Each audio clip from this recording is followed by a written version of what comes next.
سبق نمبر 2، حضرت عثمان غنی رضی اللہ تعالیٰ عنہ۔ مصنف سلیم شہزاد۔ مدینے میں سخت قحط پڑا ہوا تھا۔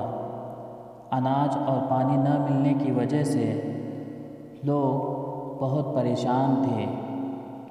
ان چیزوں کے لیے لوگوں کو دور دور جانا پڑتا تھا۔ مدینے کے ایک حصے میں یہودی آباد تھے جن کے محلے کے پاس کنواں تھا۔ کنویں کا یہودی مالک اس کا پانی بہت زیادہ قیمت میں فروخت کرتا تھا۔ غریب مسلمانوں نے یہ بات رسول اکرم صلی اللہ علیہ وسلم کو بتائی۔ آپ صلی اللہ علیہ وسلم نے اعلان فرمایا کہ لوگوں کو پانی کی تکلیف سے بچا کر اللہ کی خوشنودی کون حاصل کرے گا؟ یہ اعلان سن کر آپ صلی اللہ علیہ وسلم کے ایک صحابی کنویں کے مالک سے ملے۔ انہوں نے اس سے کنواں خریدنے کی بات کی۔ بڑی سودے بازی کے بعد یہودی صرف آدھا کنواں فروخت کرنے پر راضی ہوا۔ آدھے کنویں سے مراد یہ تھی کہ ایک دن تو کنواں خریدنے والا اس کا پانی استعمال کرے گا اور دوسرے دن یہودی کنویں کے پانی کا مالک ہوگا۔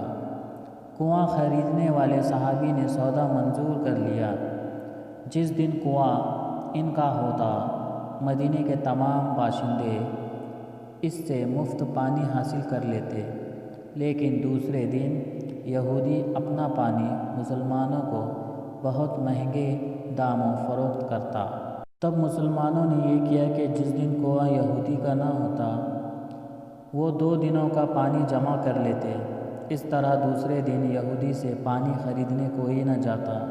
پریشان ہو کر یہودی نے کنواں خریدنے والے صحابی سے کہا کہ میں پورا کنواں بیچنے کے لیے تیار ہوں۔ صحابی نے کنویں کی بقیہ قیمت بھی ادا کر دی اور اسے مدینے کے سبھی باشندوں کے لیے وقف کر دیا۔